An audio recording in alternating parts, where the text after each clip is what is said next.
सगळ्याची डिपॉझिट जप्त करून टाकतोय आम्ही, म्हणजे आमचे बारामतीकर. मित्रांनो, मी काही साधू संत नाहीये, मी पण तुमच्यासारखा हाडामासाचा माणूस आहे.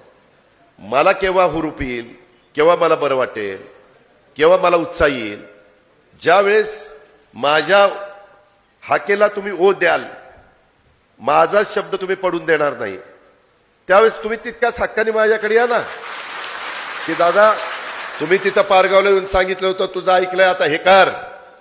सांगा ना अभिमानाने. तुम्ही काहीच करणार नाही, काही म्हणजे काही थोडं करतात ते. ह्यावेळेस जरा खासदारकीला बरं केलं, मागच्या वेळेस तिथेही आम्हाला बांबूच होता. मागच्या म्हणजे 2014ला मायनस होतो ना आपण, 14ला मायनस होतो. हा 14ला हा काय होतं.